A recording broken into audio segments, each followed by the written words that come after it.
Good afternoon and welcome. This conversation takes us behind the scenes of live performance into the technical, creative, and ethical decisions that shape what we experience on stage. From intimate productions to large scale touring shows, we explore how ideas are imagined, engineered, and realized to create moments that truly move audiences. We are joined by Bruce Guthrie, Head of Theatre and Films at NCPA Mumbai, and Mark Dakin, Principal at Tate UK, whose work spans some of the world's most ambitious live productions. Think Taylor Swift Eras Tour. This talk is brought to us by Onstage, the official art magazine at the National Center for the Performing Arts, in collaboration with The Art of the Possible, a development program for creative professionals working in the live arts ecosystem in India. Tate UK has been a collaborator of The Art of the Possible, focusing on training and upskilling professionals through workshops, symposiums, podcasts, and global knowledge exchange. Please join me in welcoming our speakers. Thank you very much, and thank you to Serendipity for having us here today, and to NCPA Onstage for giving us this slot and this opportunity to come and talk here. The Onstage magazine is a monthly publication that the NCPA does, and there's lots of incredible articles and interviews with artists. So if you have already subscribed, then that's terrific. But if you haven't, then everybody who's registered for this workshop, you will receive a link at some point either today or tomorrow, so you can click on that and you can read it for free online. It's a really wonderful publication, which I, have the great privilege of reading monthly. So, as was introduced, my name's Bruce, and I'm Head of Theatre and Films at the National Centre for Performing Arts in Mumbai. It's a 55-year-old institution, and it was India's first, not just India's, South Asia's first multi-venue arts centre.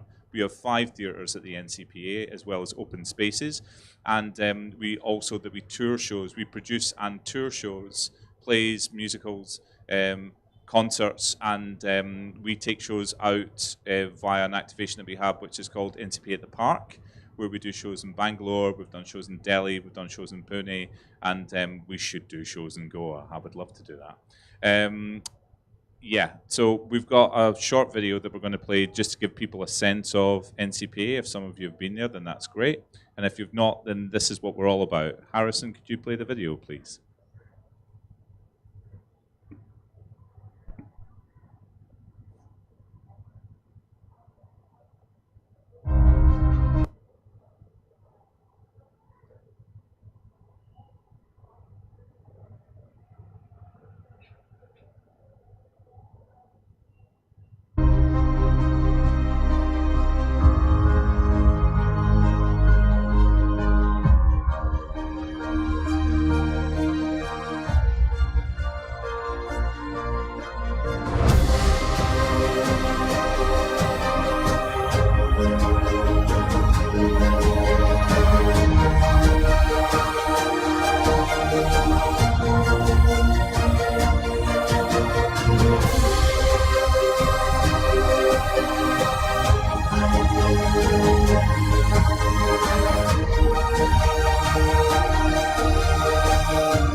Emotional connect with auditoriums and with spaces which resonate music and frequency and vibrations, and this is what it is all about. NCPA is a great center for the arts. NCPA is extension of the legacy, the warmth and the family feeling. NCPA is able to attract these leading lights of theatre and dance and music with an international reputation. There's no place like it in Bombay with this kind of culture and heritage. Like a mecca of great performances. NCPA is a second home for us.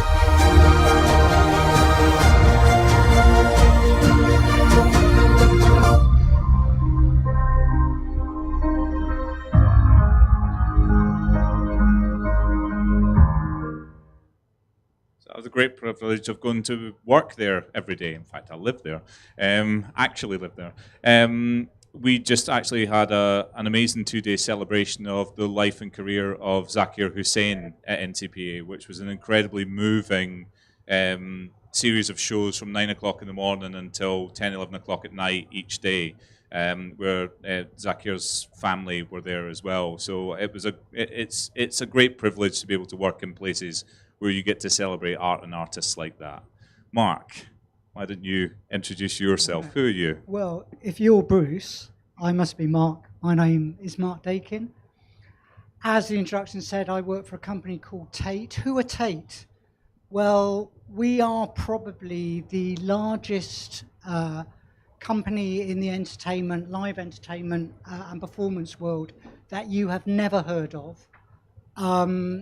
But you may have heard of some of the artists and that we work with, some of the producers we work with, some of the institutions we work with, some of the festivals we work with. In fact, I think we claim quite rightly that we are one of the companies responsible for generating the most ticket sales around the globe in the live events and performance sector. So we do work with the unknown people like Taylor Swift. We did the Mumbai Coldplay concert. We have over 12 shows in London on Shaftesbury Avenue in the West End. We have shows on Broadway. We have shows in Gran Via in Madrid, which is like the West End of Europe. We were a main contractor on the Sphere in Vegas, and we curated and delivered the first concert there, which was U2. We work on cruise ships. We work with Disney and we work with Warner Brothers in their theme parks. So wherever there is live experience and live entertainment, it seems to me that we have a company that fits, part of the company and part of the group of over 2,000 people who work globally for Tate work and create work as part of what we do. And I suppose the last thing I want to say before Harrison I get to you to play the Tate video is that although these events, and that includes Harry Potter experience and those type of live experiences around the world, although they are massive, many of the headlines I've given you, of course, many of us started in theatre, making small shows, and many of the people who are now top of Disney theatrical started off as theatre kids. So I always say that theatre is the origin story for all of these sectors, whether that's the rock and roll sector, the theme park sector, many of the people who work for us very successfully in those sectors started off as theatre kids. But let's just, Harrison, play the Tate video. Turn the volume right up.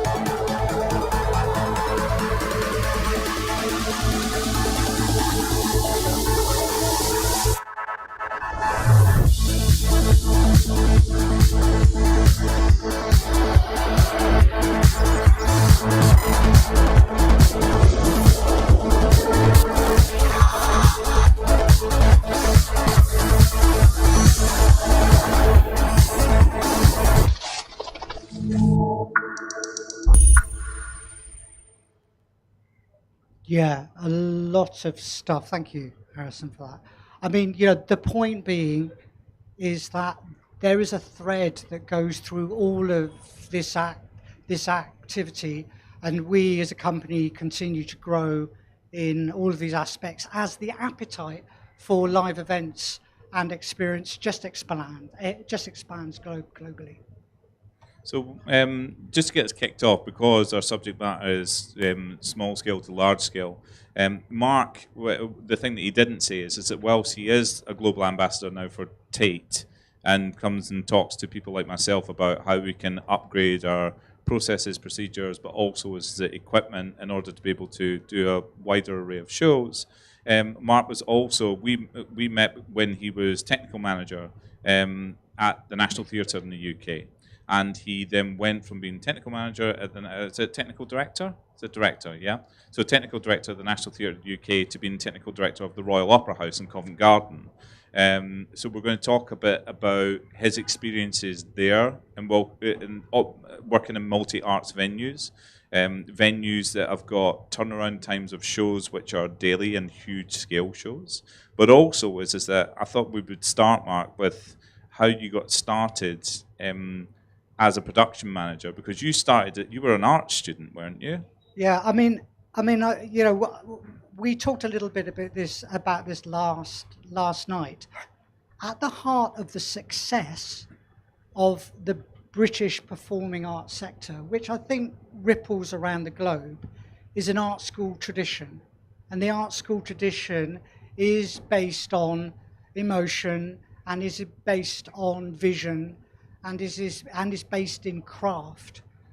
Even though within the performing arts, of course, then you move into the more technical aspects. So it is, my start was very much from an art school basis, which is part of the, I think, the tradition of British performing arts. And if any of you have read Mark's bio, he actually writes in that, it says that Mark is a dyslexic art school dropout, which immediately endears me to him, because given the fact is that he's done all these incredibly difficult and complicated jobs, and gives hope to anybody in the arts kind of world that anything is achievable. If I can do it, anyone can do it for sure.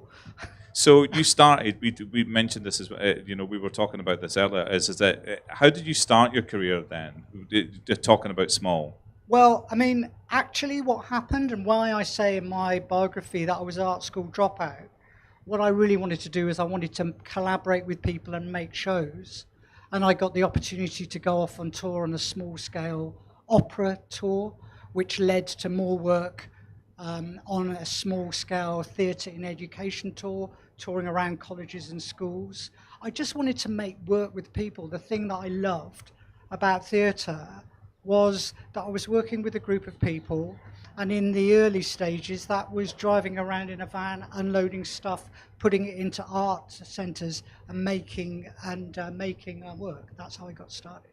And so the kind of process that you would start there, so did you learn from somebody or did you make it up as you went along, or how did that work then? I think a lot of people of my generation, and look, the world has changed a lot. I am very old. So, let's be specific. I'm 65, so I've been doing this for over 45 years. And back then, a lot of my generation were self-taught. I think the world's changed quite a lot. But when I say self-taught, that was finding the people that you wanted to work with, who you admired, and going and work and knocking on their door, and then going and learning from them. So you went from there, so loading things into the back of a van or a tempo, as we would have here, and taking them from school to school. So essentially theatre and education work, where you're learning, you're putting sets up, or you're organising for that to happen. When did you make a leap into more, shall we say, more organised theatre that people were paying money to come and see? Yeah, and I think there's a unique. Well, there are many unique theatres in London, but one of the theatres that, if you like, I got my first permanent working in was a theatre called the Young Vic, which is in the south of London, which is a studio space, and I was absolutely mesmerized by the fact that we were in the same room. So the performers, we rehearsed, the technicians were in the same room making intimate work with authors like Arthur Miller. So working in these small intimate, well, I say small intimate, about 300 to 400 seats, working with world-class writers, making work, and learning what it was that the storytelling required from my technical skill set. So, how did you work your way up in your career in order to Bruce. then be working with an institute? No, but it's really. I know it's not fascinating for you because it's you, but for everybody here is that the idea of somebody starting like that. You went to art school, dropped out of it, making work, packing things into vans, landing a job at the Young Vic, learning in a building, having that opportunity to learn in a building like that, and then going to, where was the step in between going from there to the National? So I went. So I did many things. I did I think what you'd now call a portfolio career. So I was working at the Young Vic, creating the shows, but when the shows were in performance, I was working as a design assistant. And when the design assistant wasn't available, someone at the Young Vic had said, "Oh, there's this guy who you should get in to help paint the set," and I would work at Stratford East. So what was happening is it's all, and I'm very conscious that I'm not as aware of the infrastructure here, but it feels very similar. It's about building a network of people. It's about building a network of people about, in those days, I'm an unexceptional technician, and certainly when I was a kid, but the thing I could do is I could turn up on time, always turned up on time, always worked hard. There were people who were more talented than me, but I just wanted to learn. I wanted to learn and I wanted to make the shows better. Whatever I was working on, I genuinely always believed that I could make a difference to what was being made. Tell me, what does a production manager actually do, and why is it important? Okay, Bruce. Okay. So first of all, I better explain what a production manager is, because I have been asked this question before. A production manager in the UK is the project manager. I say that because in America they're called a technical director, and it is confusing. So I'm not sure what you guys would have here in South Asia, but the production manager in the UK, and again, it varies between institutions, but at somewhere like the Young Vic, where I was a junior technician, they were actually responsible for the whole of the building, everything that went on in the building, and responsible for the technical workforce, and responsible for working with the creative team to make the work. However, your question is more about what it takes to be and what is the definition of a production manager at the National Theatre. The National Theatre, as Bruce explained, is a big institution, 3 different stages, a technical department of over 1,200 people. And the production manager is there responsible for an individual show in an individual theatre. So they will be, if you like, allocated by the head of production, the person who looks after all of the shows. They will be allocated their show, and it will be their job to work with the creative team to be able to deliver that show onto stage in time and for the budget. Well, just to say as well is that there will be an opportunity for people to ask questions. So if you have questions, do keep them in mind for when we come to the Q&A portion. But yeah, so with that though, okay, so you go from being a production manager on single shows, and everything that's entailed with that, because budget's a massive part of that, isn't it? I mean, it's a word that everybody fears. It is the word that everybody fears. How do you then, working with a director, for example, or a designer and a design team that want a specific thing to work in a specific way, how do you manage that between budgets and producers and what is possible in a space, not possible in a space? Well, I know, whether you're working on the smallest show or whether you're working with Taylor Swift, the ambition is always going to be more than the budget. That's just a given. That's why we love it. That's why we love it, because it drives us mad. And I suppose the point is about budgeting, and you very rightly say, you know, the fear of the budget is embedded in all of us who come from an art school. Yeah, we just want to make the work. We just want to make the work. We don't want to have to worry about the money, although that is something that we always have. And it is about balance, and it's about confidence, and it's about transparency. So your question, have I got this right? Your question is, how do you have those conversations, which are often quite challenging, with probably not Taylor Swift, with Taylor Swift's manager, or with the director and designer of your show at the Young Vic or the National Theatre. And the first thing I would say is you've got to have confidence about using the parameters as a tool to be creative. So what I mean by that is that if you are just working with systems, if you're just trying to deliver art through conversations about the budget, you're going to make a project which feels bureaucratic. But at the same time, if you're making a show without any conversations about the budget and only have conversations about the art, it will become anarchic and it will become chaotic, and you won't have any way of controlling choices to be able to ensure that what is made is what the director and designer want to make, and not the producer or the head of lighting or the head of costume. And it is vital that you are clear about where money sits in the whole picture of trying to make great work. Amazing. Can you give us any examples of that? Give us an example of something. First of all, let's start positive. Okay, give us an example of a thing that whereby the outcome ended up being better than what was originally intended because of creative problem solving.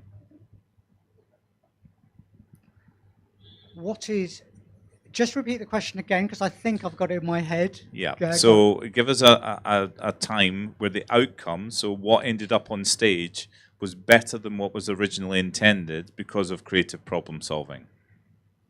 Okay. I mean, this maybe isn't the best example, but it's an interesting example. When I was at the National, we created a show called Warhorse, which had a puppet of a horse as the main character. And I don't know whether that, I mean, if you Google it and you get, you'll be able to see. I mean, it's the most unlikely idea. You know, let's put a show on stage that has a script, but the main character is a puppet. The idea came about because a producer had met the puppet makers, guys called Basil and Adrian, who had a company called Handspring, South African puppet makers, and they'd been to see a show about a giraffe, and that was gifted by an African prince to King Louis, and they'd walked across the continent. Anyway, apparently it was rubbish, so we didn't do that. But we liked the idea of, I didn't go to see the show in South Africa, but we also had the rights to the Michael Morpurgo novel, Warhorse, which was a story of this warhorse Joey, who was part of the First World War British armed forces. And we embarked on workshopping and investing money in trying to see whether you could even make a show out of a puppet and this book. And everyone thought this was an unlikely scenario. And it got to the stage where the money that had been allocated, and you know, we were workshopping it for quite a long time, the money that had been allocated, that roof had been hit, and there wasn't really a play there. So actually, the view about taking an investment wasn't made because we'd invested a lot of money already, so therefore we had but because everyone understood that what had been created in terms of the puppet was extraordinary. The puppet and the way the puppet, there wasn't a play, there was a fantastic puppet, and we had to get something, we had to get this puppet onto stage somehow. So that certainly exceeded the budget. But I think the last part of the story that I am thinking about as I'm listening to your question, Bruce, is that when we first performed the show, it received 3 stars, I think maybe 2 in some of the papers. It was not a hit because the script was weak, and because probably people were trying to judge it with this in a normal in the normal context of a piece of work, when actually the puppet was the main character. But the commitment to developing that piece, even after it opened, we actually brought it on the last. Sorry, let me wind back. On the last week of the first run of performances that we did at the National, there was a queue around the building, and we realised that word of mouth had become a very important thing. So we brought it back. We rewrote the script. We still invested in it because we knew that there was a kernel of something which was absolutely brilliant, which was this extraordinary puppet, which literally had life in it. I mean, it is extraordinary.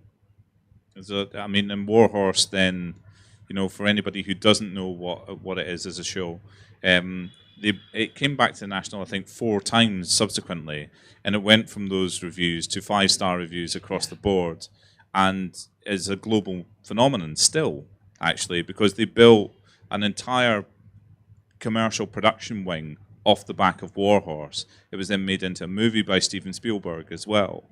It's an extraordinary journey and but that's a real kind of like sort of example of producers investing in an idea and knowing that there's something there, despite, you know, kind of like sort of all the setbacks that you get with that. But as a production manager, yes, Bruce. So Warhorse is a great example from a production point. But as a production manager, like you said, there are directors, there are designers, there are producers, there are a lot of people to deal with. There's a lot of people who have a tendency to be. We're quite an unhappy group, creatives, and we want somebody to fix our problems and to make our work better. Instances whereby that you felt like somebody's shown up or a designer has presented an idea which is completely unworkable, but yet the show has to happen.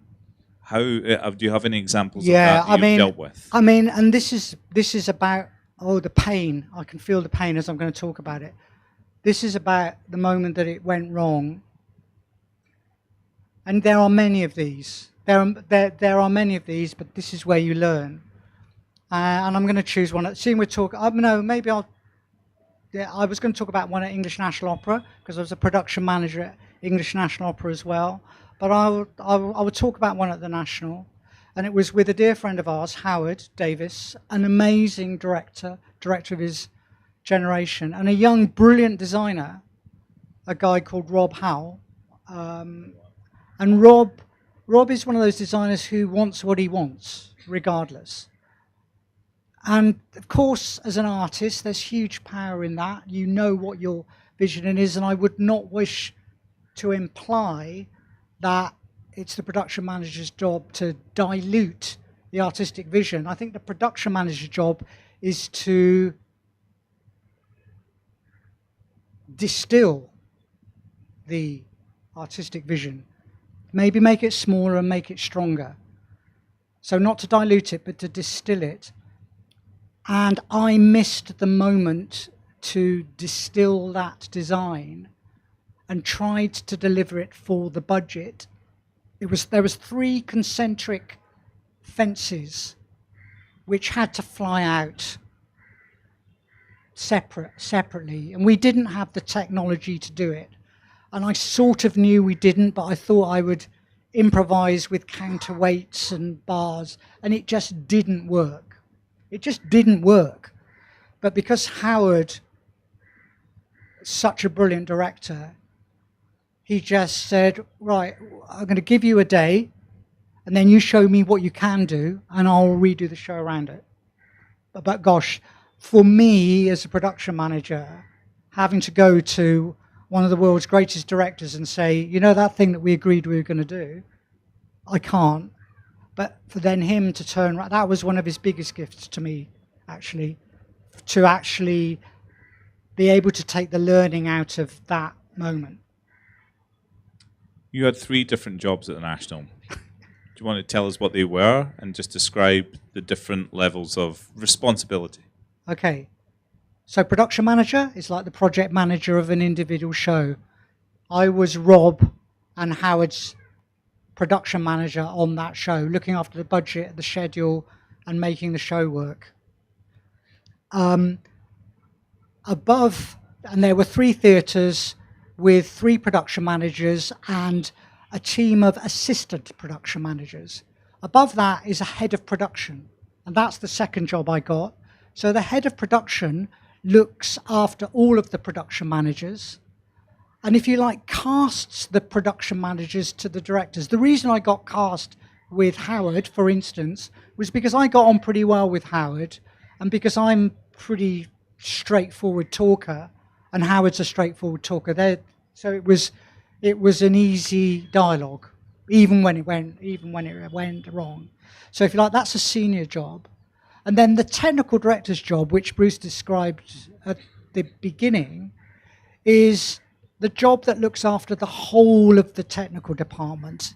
At the National, that's 1,200 people. That's all the lighting technicians, sound technicians, costume makers, prop makers, carpenters, metal workers, video technicians, stage managers, production managers. They look after everyone, and they look after the facilities team as well. So 50 people who look after the building, make sure the toilets work, the doors locked, the fire alarms work, and all of that sort of stuff. So I was technical director. I ended up being technical director of the National Theatre, driven by, and I genuinely believe it, not by a desire to be a technical director.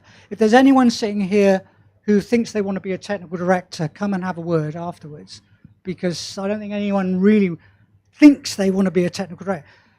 But I wanted to be a technical director because I realized that we could make shows better.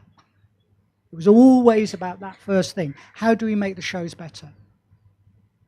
So those are the 3 jobs. What does make shows better mean? What does that mean to you? Okay, make shows better in the first place. You know, have you seen that triangle which goes time, budget, quality? You can have 2 of the...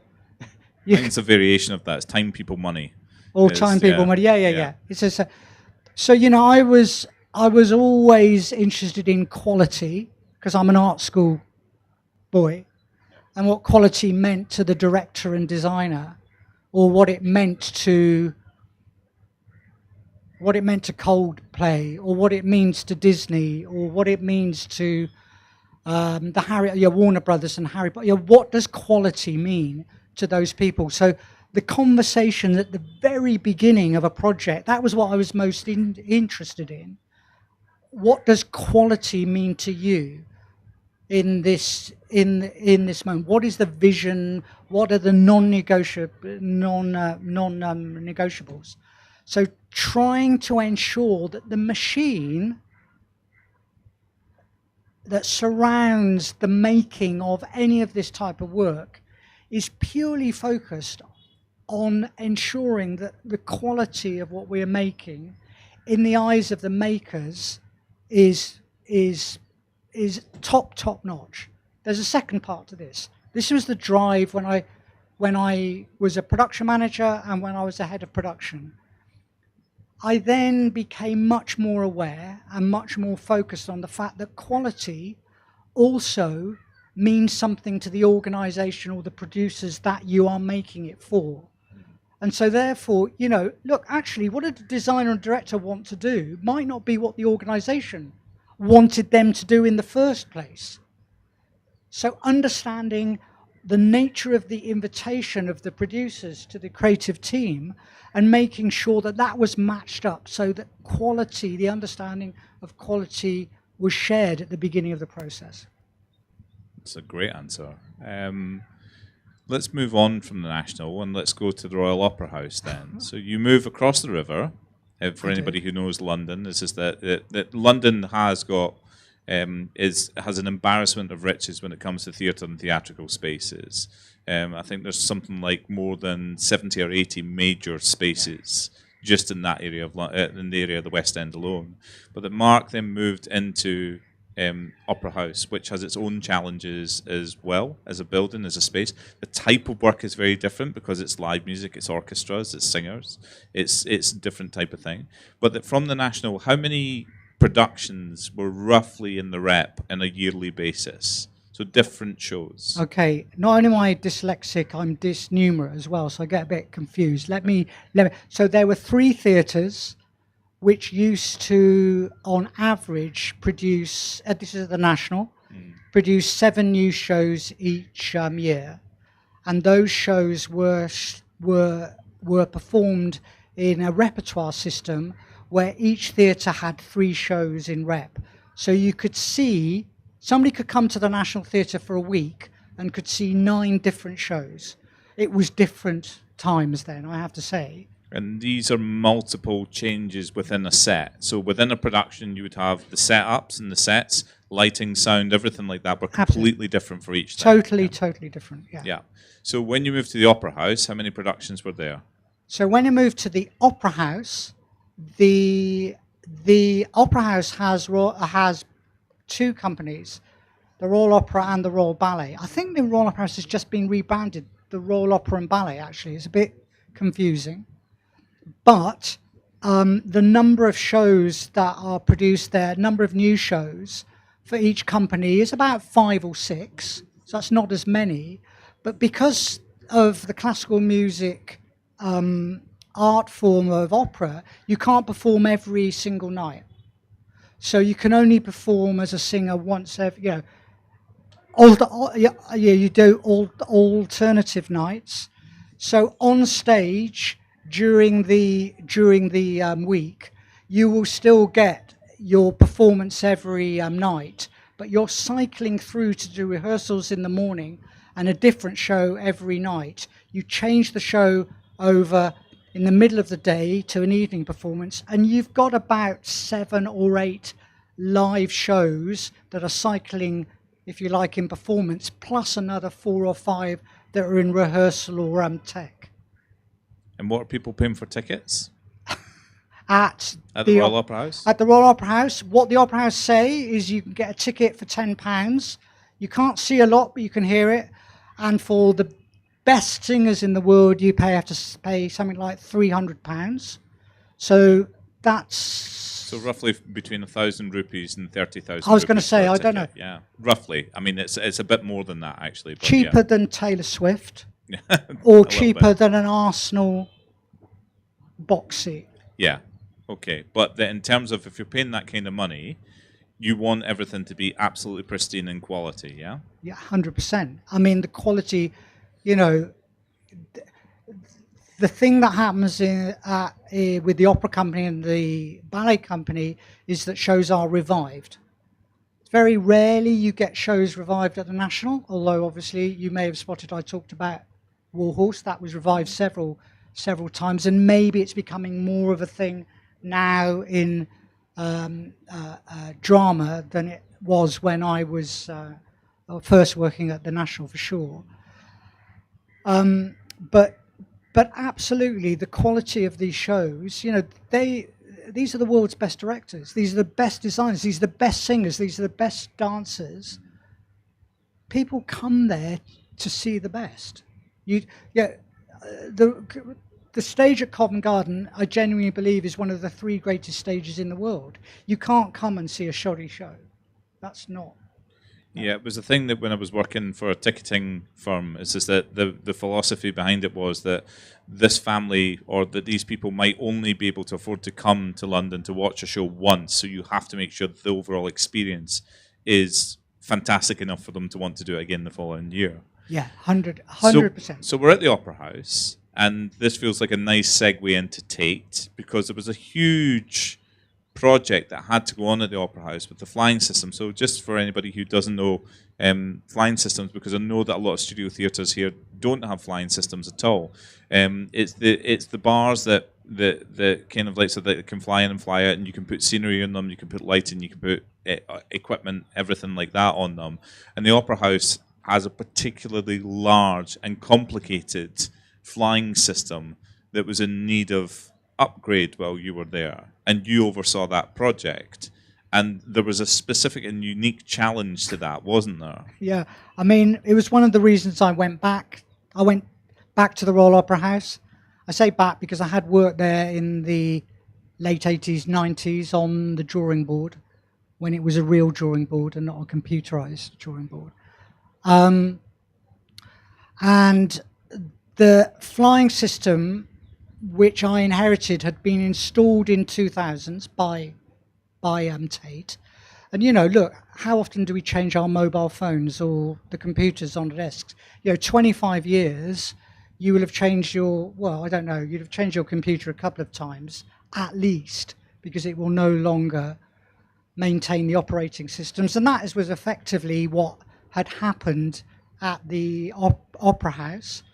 In fact, it was so old that the system was non-compliant. So it meant that it didn't meet the safety regulations of the current site. So we were working, if there had been an accident, then there would have been a severe, the Opera House might have been closed down, would certainly have been closed down.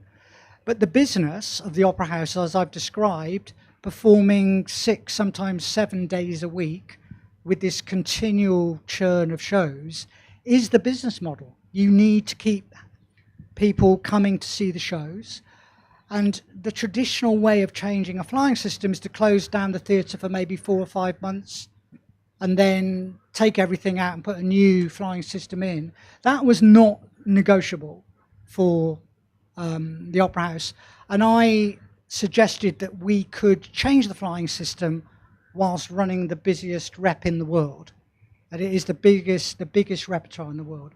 I mean, when I say it now, I don't quite understand how I genuinely thought it was going to happen, but we did. It's sort of like somebody came up with a metaphor. Doing open heart surgery whilst running a marathon. That was the metaphor. It was literally this idea that you could change and upgrade the technology whilst keeping the building running. And I had searched high and low. I'd spoken to every automation technology company in the sector, and Tate were the only company who would partner with me to take on this madness. And it worked. We upgraded over 100 axes of control. So what that means is there's a motor with winches that go up to the wires, which fly all the scenery in and out. And then at the back end of the mechanics is an electronic brain. And we changed the electronic brain and the control system for the electronic brain, and then upgraded the safety capacity of the mechanics without closing the theatre. I must admit, I should commit, we got the project about 75% finished, and then the pandemic came. So we'd done most of it, and then the pandemic came, so we didn't have to work overnight anymore. We just took it easy for the last. I say easy, it was not, sorry if any of my team happened to see a recording of this. That was not easy work. They were extraordinary. And so we come almost bang up to date. So you decide that you've had enough looking after the people who look after the people who look after the people, which is kind of what it sounds like to me. Yeah. You've had enough of doing that job. You move to Tate, and using all of that experience that you've accrued from putting sets and scenery into the back of a van and taking it around schools to working in the various places that you have up to this point, and talk to us a bit about how that may have informed some of the technology solutions that Tate provides and the kind of creative solutions that Tate provides? Okay. Without doing an advert for Tate. No, Talk no, to no, us I'm as not. a No, no, no. creative- Other automation companies are available, people. Just not as good. You can edit that out. I mean, look, the thing about creative process is that whether it's a show that goes into a back of a van or whether it's the Michael Jackson tour, which is now a stage show in the West End, or whether it's Coldplay in Mumbai or Beyonce doing stadium tours. The creative process is still the same. There's someone with an idea at the beginning, and there is how you manage that, the chaos of that vision, and how you understand it. And what did I say? Distill it without diluting it and delivering it onto stage. Yeah, whether it's small or whether it's big, it's exactly the same thing. I think the point about coming to Tate, for me, on a personal level, but why I go back to theatre being the origin story for all these art forms, is that you genuinely realise that the processes are absolutely the same, and that your ability to be able to understand how to balance money with artistic ambition, apply the right technology at the right time, requires what I think is an art school tradition. Look, there's this art school tradition of design. There's a type of production management which is quite functional. It's what I would call a more and there's nothing wrong with this at all. There's a lot of production managers when I was coming through who would basically say, well, you can have this or this, and that's fine. Or you can, you know, but it's sort of a transactional discussion because the concept has been conceived and it's been made. The more interesting bit is being in the creative conversation, building a partnership with your creative partners so that you're doing, and I don't know whether this is actually a thing because I've made it up. Well, it's sort of like technical dramaturgy. So you're working with the creative team. I don't know whether that translates or not. And you're technical producing. You're trying to understand what it is that you are trying to make with and for the great designer and the great artist at the moment. That's Ez Devlin making a show for Kanye West. Both incredibly insistent artists. But if you can be in the front end of that conversation, it makes the transactional part of, do you want this or this, much, much easier. But if you haven't been in that, then it's very difficult to do anything other than present the green sheet and the blue sheet. You can have this or you can have that. I don't know whether I answered the question really. Yeah, I think so. I mean, it's interesting, isn't it? Because particularly when you come up against an artist, but you come up when you're working with an artist. You mentioned Michael Jackson earlier, and that the toaster lift is something that we were talking about, which you can talk about a bit in a second. But it also is that you've got there's an incredible amount of responsibility, because if you're going to put Taylor Swift or Rihanna in a harness and fly them around an auditorium. Or around, the stadium at the Super Bowl halftime, which in itself is a technical kind of like sort of feat. You better know what you're doing, what you're getting into, but it's not just enough to be safe; it has to look incredible as well. So, how do you balance the safety aspect of everything that you're doing? Because health and safety is people need to feel safe in order to be able to give their best, right? Well, look, artistic endeavour is about trust, and artistic endeavour to be allowed into the front end of the conversation is about trust. But then when you're working directly with the artists performing, of course it's about trust. I mean, I don't know how many of you spotted in there the Rihanna halftime Super Bowl show, or whether you actually know that show at all. Basically, it was 7 platforms think Rihanna was pregnant at the time as well. Yeah, that's right.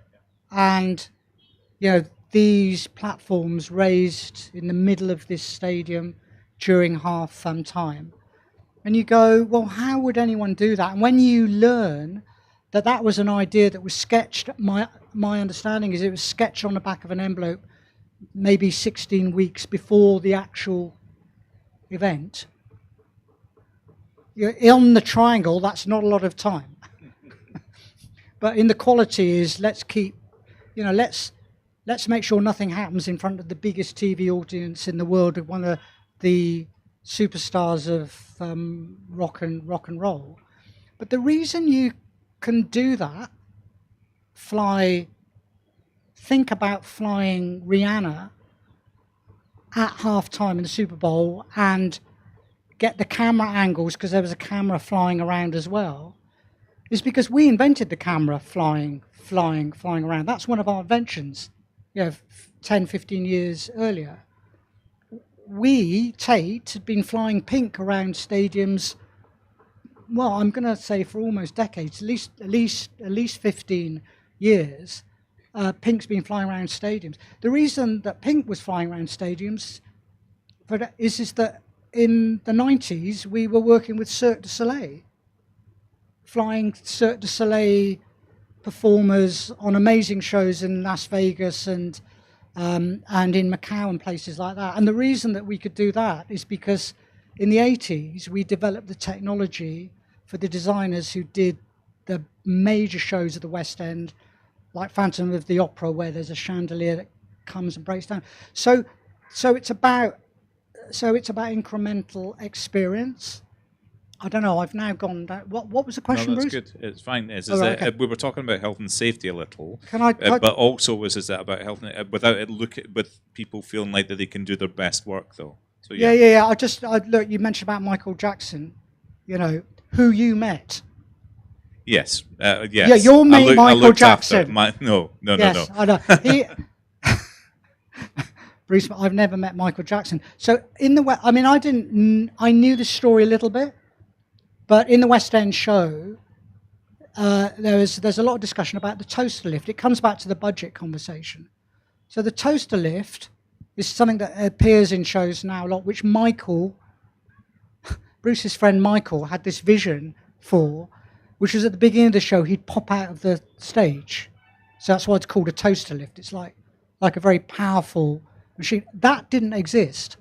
So the manager, Michael Jackson's manager, and this is true, it's in the show, said, no, we haven't got the money for this, because he was talking to us about developing it. We had to develop the technology that could pop someone out of the stage safely. It's a sort of contradiction. It's a sort of contradiction in terms, but the ability to be able to talk with artists and to instill confidence is because of what you've done before, and the reason that someone like Michael Jackson or Rihanna or Coldplay or anyone would come to us to do things that are unique is because of the experience that we've had, and they understand that one of our non-negotiables is safety. So just before we open up for questions, I hope that you've got them ready to come. We could all just go and have a cup of tea. I've got one more thing for you, Mark. So when, as a production person, as a person who has the years of experience that you've had, and there are many, and working in a variety of different spaces and working on a variety of different shows, when you walk into a theatre space, so when you walk into a building, what are the core things that you look for from a production point of view? So into any space for any performance, whether it's as small as this, or whether it's the Sphere. The Sphere is, I'm still getting my head around that, 8,000 seats space, very, very unique. The thing that I always think about is the relationship between the performer and the audience. And is it intimate? And when I say intimate, I don't mean like this is quite intimate. This is a lot bigger than my front room. Your front room? No. Anyway, is it are you going to get that experience? Is the performer, is the person who's on stage going to be able to connect with everyone at the back as well as everyone at the front? So that's if you like, one of the most important things for me. This was the unique thing I now realise in retrospect about the Young Vic, which was this studio space where the furthest seat from, I can't remember but it still felt intimate, whatever for me. So that's one of the first things I look. I don't look for the tech, I don't look for the technology, I don't look for, it's about the relationship between, the performer and the audience. Amazing. Great answer. We're going to open up for some questions now then, please. Yes, sir. Thank you. I can hear you. Oh, look. It's coming. Look, here you are. Do say who you are, even though I know, just so for everyone else knows. I'm Anuj and I work in the art space now. One of the questions I have, and it's a bit of a long question, not because it's just a problem with me articulating it, is you've covered this in many ways, but I'd really, in my mind, there are 3 types of production manager roles, which you're calling one production manager, which is, for example, if you're producing a show for someone like Bruce, you have to listen to everything that they say and deliver that creative vision. That's producing a show. Then if you're at a venue, as Bruce would be now, you'd be receiving a production where you're dealing with a different set of variables. And the third is when, like Tate, when you're taking shows, a visiting production in, you're dealing with another set of variables. Now, there are 3 in my mind, very distinct demands. So, and you've done all 3. So do you see that as the same mark, or do you switch hats as personas, or in the current context, would they be, with a very complicated live or emerging live space, are there 3 different types of persons that you need? That's a very good question. That's a fantastic question. Oh my God. So individual shows that you are creating from scratch, receiving shows into a venue, and then what was the third one again? Taking shows. And then taking shows on tour. And you're asking me, is there 3 different marks for those? I don't think there is. If you think of the one mark with 3 dials, there's probably more dials. Maybe there's a dial you have to turn up when you're taking a show into a venue. You are more vigilant about because you understand, basically, you understand your show. The show is the show, but you're understanding you have to be more vigilant about your environment and about where the environment is supporting the vision and quality of the original vision, original quality of the show, and where you have to work hard to maintain that vision. So that's the dial that's turned up, which maybe you wouldn't have to do. You wouldn't have to have that dialed up so much if you're making a show for your own venue. You know that. So I don't know whether that's really answered the question. It's a really good question. I should probably come back this time next year. I'll see you here this time next year, and I'll go back. But I don't think it's 3. I don't think it can be 3 separate people. I'm not 3 separate people. I can only be one person. I also think that from the producer's point of view is that you hire the right person for that job. So if it's going to be a show that sits down, so it's really critical to understand the nature of the show. If it's a show that's only going to be built to be in one venue, then that might be a different type of production manager to take you through from creation, the inception of the idea, to realization, because you've got pre-production, technical, and then the production run. So the costs and everything like that will need to be managed in a particular way for that. If it's a touring show, then in the show build, that's something that the production manager will have to keep an eye on. Yeah. How many trucks is it going to be in? How many pieces can it be broken up into? How do you transport it safely? How do you make sure that it gets to the venue and it fits in the venue? So there have been times whereby that you turn up and that technical drawings that have been sent by people don't match up, and that you have to wedge it in, and it happens quite often.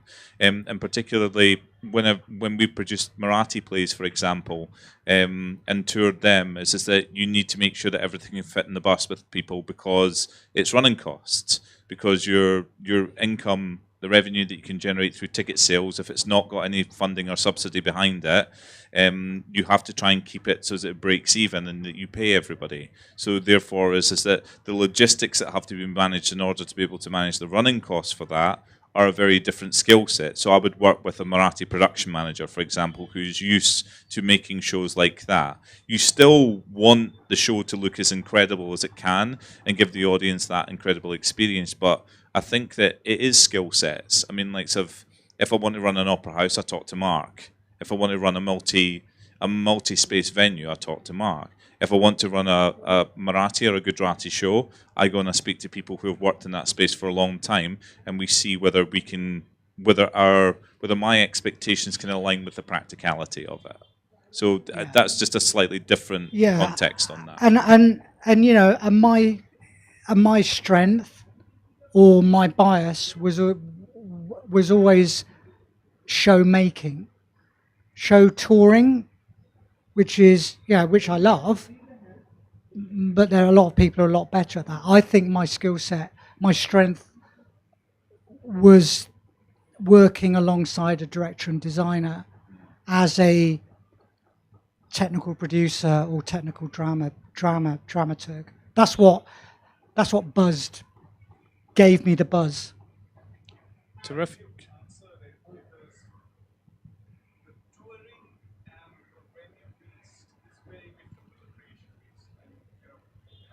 And I was actually marveling at the fact that you went through all these stages. You know, so it was interesting. No marveling.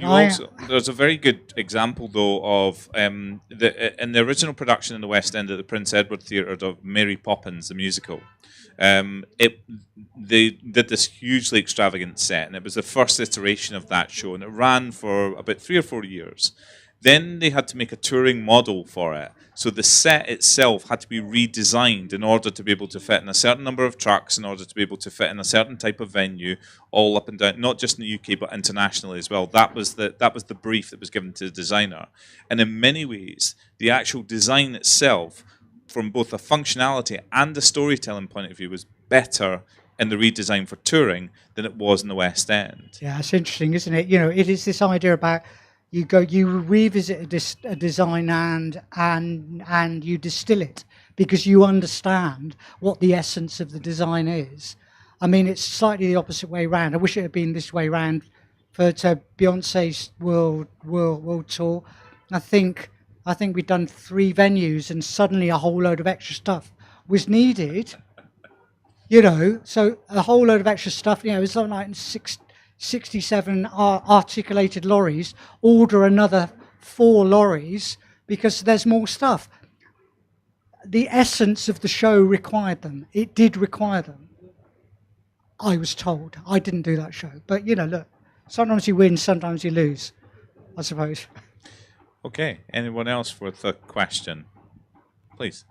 So, as a young manager, I often work with artists who are emerging artists, and they're either recipients of grants or residencies, and we usually work with a very small budget. And like you said, the ambition is always a lot more than the budget.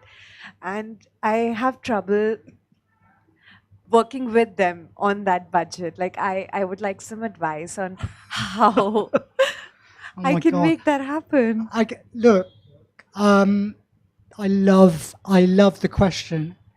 You're talking about the holy grail here. You know, being able to juggle the money and deliver for an artist. You know, I'm trying to think of the perfect example of when it's ever really worked.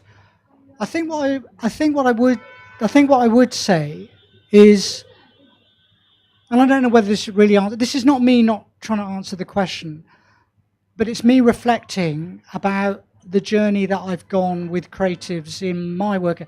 Yeah, I started working with designers when they were young, when they were emerging artists.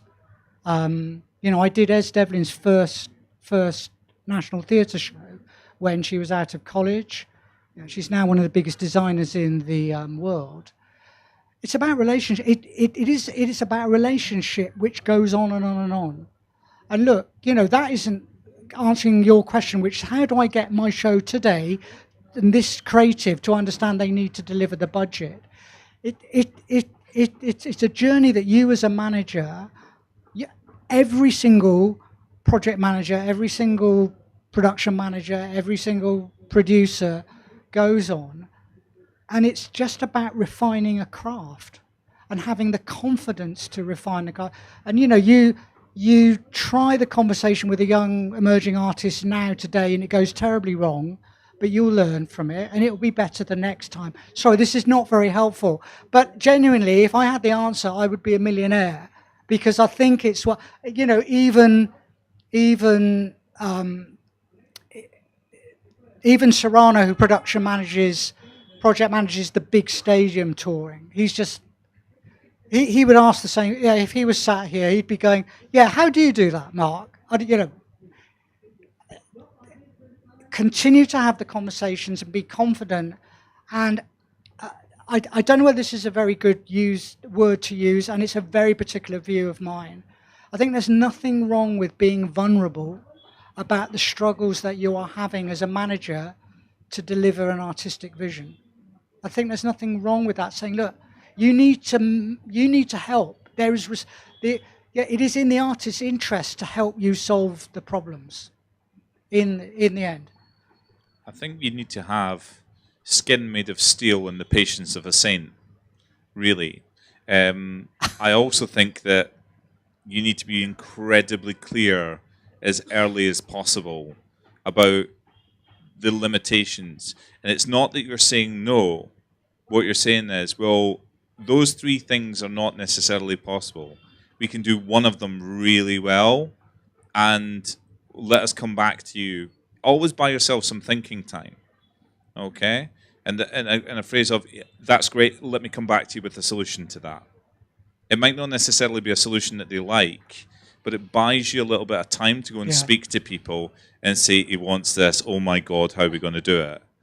And I think that decision-wise as well, is that when we're talking about time, people, money, you need 2 out of 3 to make any project work. 2 out of 3, and you need them in abundance. If you only have 1 out of 3, don't do it. And know that you need one of those 2 things to happen, okay?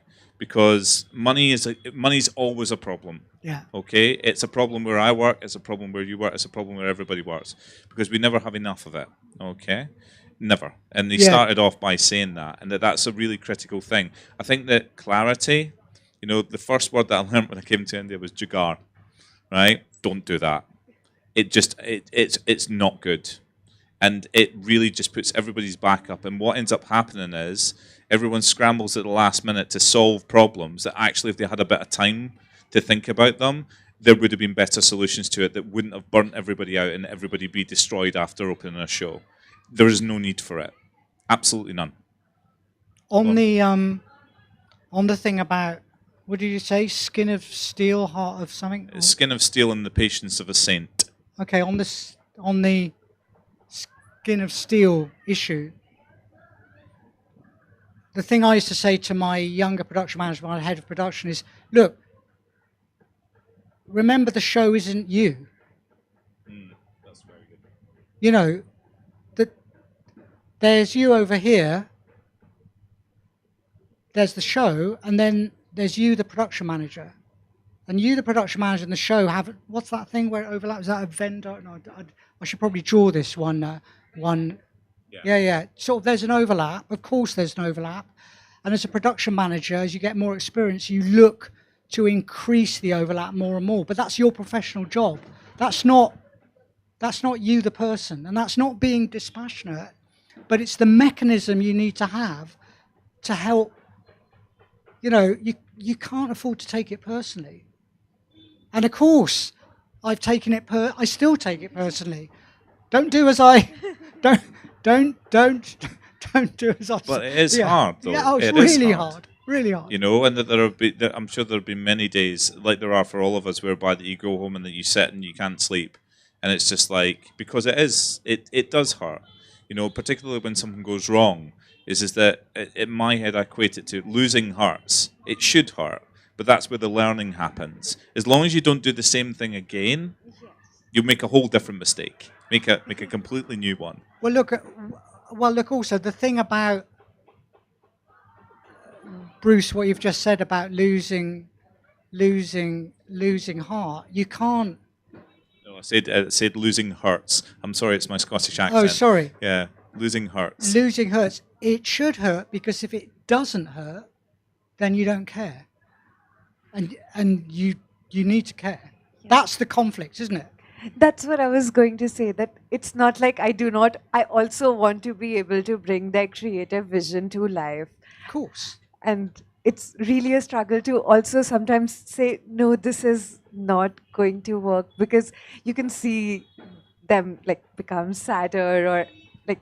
So Howard, the person that Mark was talking about, is that I was given before I had a job interview with him, because I was his assistant and then I was his associate director. An actor who'd worked with him had given me a really good piece of advice. He says, always go to him with 3 solutions to any problem. He might not use any of them, but you've started the conversation.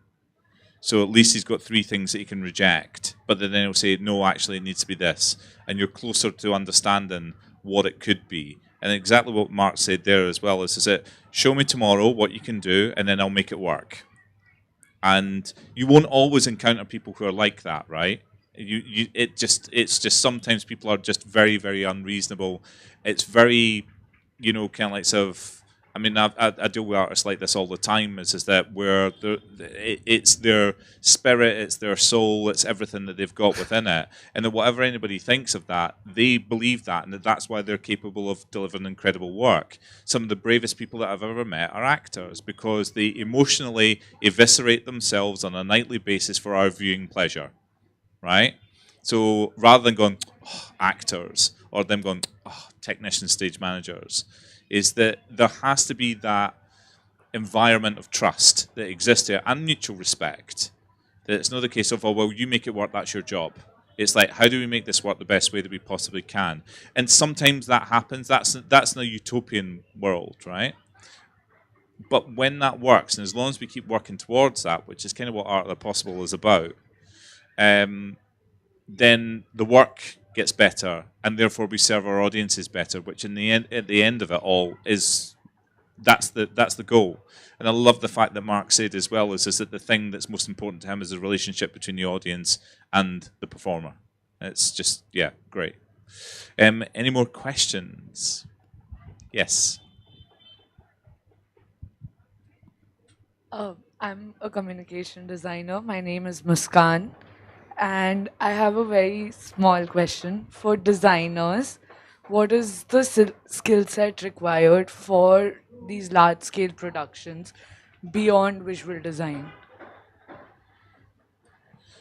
I'll start and then you pick that up, because you are a draftsman, you know, and that somebody who draws. But I think that, like anything, it's communication, and it's about the ability to be able to have processes whereby that you can convey things, particularly for large production, being able to convey things at scale, okay, and that being able to set with a set fabricator and being able to say, this is a 1 in 25 model, so we've got a smaller version of what this will be, and that have them understand and have them understand what your vision is, and being able to speak to them in a way that literally in their language, you know, not just in terms of the language, but that in terms of a way that they can understand.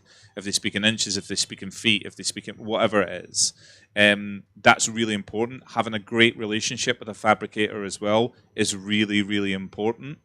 Understanding the space that you're going into and the relationship with that space, what the performers need to achieve, what all the other departments also need to achieve, but also ultimately have a great idea at the beginning of it and stay true to your great idea, but know when to, what is it we say to actors, know when to kill your darlings, Okay, you can have an amazing idea that you're like, that is fantastic, but it might not be right for that show. And at some point during your process, you might have to let go of it, but keep it stored because it might be right for something else.